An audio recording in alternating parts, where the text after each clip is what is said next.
எல்லாருக்கும் வணக்கம். நம்மளோட ஆசைகள்லயே ரொம்ப சக்தி வாய்ந்த ஒன்ன நம்ம கட்டுப்படுத்திட்டா நம்ம முழு திறனையும் வெளிக்கொண்டு வர முடியும்னு ஒரு புத்தகம் சொல்லுது. இன்னைக்கு நாம அந்த காமத்தை வெல்வது எப்படி புத்தகத்தோட முக்கியமான கருத்துக்களை பத்தி தான் பார்க்க போறோம். யோசிச்சு பாருங்களேன், உங்க வாழ்க்கையை ரொம்ப சக்தி வாய்ந்ததா மாத்துறதுக்கான ரகசியம் உங்களோட ஆழமான ஒரு ஆசையை கட்டுப்படுத்துறதுல தான் இருக்குன்னு சொன்னா எப்படி இருக்கும்? ஆமாங்க, இந்த புத்தகத்தோட மைய கருத்தே அதுதான். நம்மளோட இந்த மிக அடிப்படையான உணர்ச்சியை அடக்கி ஆள்றது தான் நம்ம முழு திறனையும் வெளிக்கொண்டு வர்றதுக்கான ஒரு திறவுகோல்னே இந்த புத்தகம் சொல்லுது. சரி, அப்போ இந்த ஆசையோட சக்தி தான் என்ன? அது நல்லதா இல்ல கெட்டதா?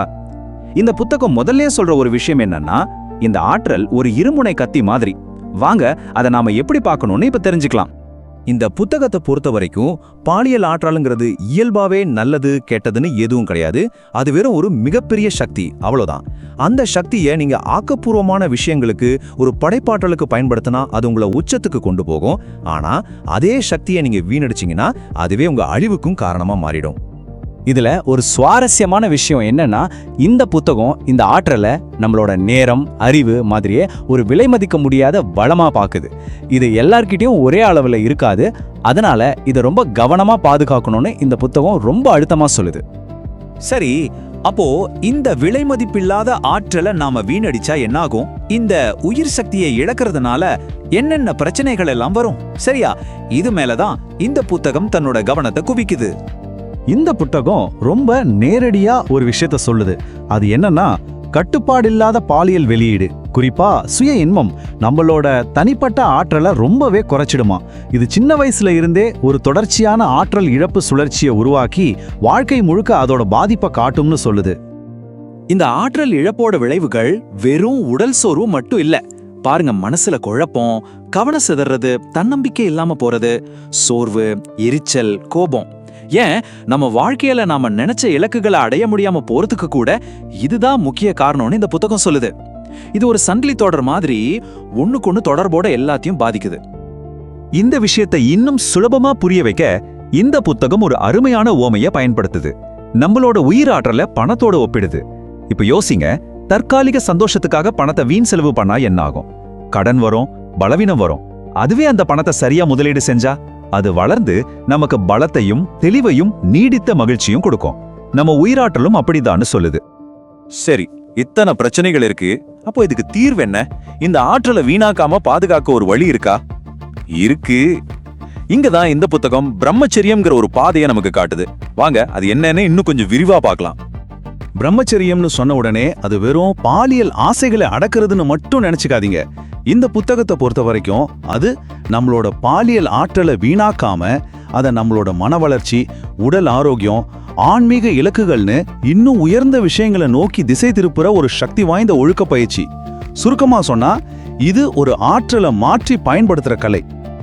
ஆமா, பிரம்மச்சரியத்தை பற்றி நிறைய தவறான கருத்துக்கள் இருக்கு. இது சாமியார்களுக்கு மட்டும்தான் வாழ்க்கையில எல்லா சந்தோஷத்தையும் துறந்துடணும், எதிர்பாலினத்தவரை வெறுக்கணும்லாம் தப்பா நினைச்சிட்டு இருக்காங்க. ஆனா இந்த புத்தகம் அதையெல்லாம் உடைக்குது. இது ஆண் பெண் 2 பேருக்குமானது. வாழ்க்கையை இன்னும் அழகா அனுபவிக்கிறதுக்கான ஒரு ஒழுக்கம். ஏன் இன்னைக்கு உலகத்துல வெற்றி அடையணும்னு நினைக்கிற யார் வேணாலும் பயன்படுத்தக்கூடிய ஒரு பிராக்டிக்கலான கருவின்னு இது தெளிவா சொல்லுது. சரி, இந்த ஆற்றலை சேமிச்சு சரியா பயன்படுத்துறதுனால நமக்கு என்னென்ன நன்மைகள் கிடைக்கும்? இந்த பாதையை பின்பற்றினா நம்ம வாழ்க்கை உண்மையிலே எப்படி மாறும்? வாங்க இந்த புத்தகம் சொல்ற சில ஆச்சரியமான பலன்களை பார்க்கலாம். இந்த பயணம் எப்படி இருக்குன்னு பாருங்க. முதல்ல உங்களுக்கு அசைக்க முடியாத கவனம் கிடைக்குது. மனசுல ஒரு தெளிவு, படைப்பாற்றல் எல்லாம் பெருக்கெடுக்குது. அதுக்கப்புறம் உங்க ஆரோக்கியம் பிரகாசிக்க ஆரம்பிக்குது. ஒரு இளமையான துடிப்பு உடம்புல வருது. இதோட விளைவா உங்க தன்னம்பிக்கை ஆழமாகுது, தைரியம் பிறக்குது. கடைசியா என்ன நடக்கும்? வெற்றி, அன்பு, மரியாதைன்னு எல்லாமே உங்களை நோக்கி ஈர்க்கப்படும்னு ஒரு தெளிவான பாதையை இது நமக்கு காட்டுது. பாத்தீங்களா, இதுதான் இந்த புத்தகத்தோட முக்கியமான வாக்குறுதி. இந்த உயிராற்றல சரியா பாதுகாக்கும் போது உங்க படைப்பாற்றல் அதிகமாகுது, மனசுல அமைதி கிடைக்குது, மத்தவங்க மேல அன்பு பெருகுது, வாழ்க்கையில ஒரு ஆழமான சந்தோஷம் கிடைக்குது. சிம்பிளா சொல்லணும்னா, இந்த ஒரு ஆசையை நீங்க கட்டுப்படுத்த கத்துக்கிட்டீங்கன்னா உங்க முழு வாழ்க்கையுமே உங்க கட்டுப்பாட்டுக்குள்ள கொண்டு வந்துடலாம். சரி, இப்போ கடைசி கட்டத்துக்கு வந்துட்டோம். காமத்தை ஜெயிக்கிறதுக்கும் நம்ம வாழ்க்கையை ஜெயிக்கிறதுக்கும் என்ன சம்பந்தம்? இந்த ஒரு தனிப்பட்ட ஒழுக்கம் எப்படி நம்ம தலைவிதியே தீர்மானிக்கிற ஒரு சக்தியா மாறுது? வாங்க இந்த முக்கியமான இறுதி பாடத்தை பார்க்கலாம். இந்த புத்தகம் நமக்கு கொடுக்கிற கடைசி செய்தி ரொம்பவே சக்தி வாய்ந்தது. அது என்ன சொல்லுதுன்னா, நீங்க காமத்தை ஜெயிச்சிட்டீங்கன்னா உலகத்துல எதை வேணாலும் ஜெயிக்கலாம். பிரம்மச்சரியத்தை கடைபிடிக்கிறப்போ உங்க தன்னம்பிக்கை 10 மடங்கு அதிகமாகும். எதையும் நீங்க சுலபமா அடையலாம். யோசிச்சு பாருங்க, நமக்கு வெளியில நடக்கிற சண்டைகளை விட நமக்குள்ள நடக்கிற இந்த ஒரு போராட்டம் தான் ரொம்ப முக்கியம்னு இது ஆணித்தரமா சொல்லுது. ஆக இந்த புத்தகத்தோட ஒட்டுமொத்த சாராம்சத்தை ஒரே வரியில சொல்லணும்னா இதுதான்: உண்மையான சக்தி தற்காலிக இன்பங்கள்ல இருந்து வர்றதில்ல, அது ஒழுக்கமான சுய கட்டுப்பாட்டிலிருந்து தான் வருது. நம்மளோட மிக சக்தி வாய்ந்த ஆற்றலை புத்திசாலித்தனமா பயன்படுத்துறதிலிருந்து வருது. சுருக்கமா, உங்க உயிராற்றலை சேமிங்க, நீங்க விரும்பின வாழ்க்கையை உருவாக்குங்க. இந்த புத்தகம் ஒரு பெரிய வெகுமதிக்காக ரொம்ப கடுமையான ஒழுக்க பாதையை நமக்கு காட்டுது. ஆனா இது நம்ம எல்லாரையும் ஒரு முக்கியமான கேள்வி கேட்க வைக்குது. அது என்னன்னா, நம்மளோட சொந்த வாழ்க்கையில இந்த ஆசைக்கும் ஒழுக்கத்துக்கும் நடுவுல சரியான ஒரு சமநிலையை நாம எப்படி கண்டுபிடிக்கிறது? இத பத்தி நீங்க என்ன நினைக்கிறீங்கன்னு யோசிச்சு பாருங்க. கண்ணு வேண்டாடா சாமி, தாத்தா உங்கள் பாதத்தை தொட்டு வணங்குறேன்.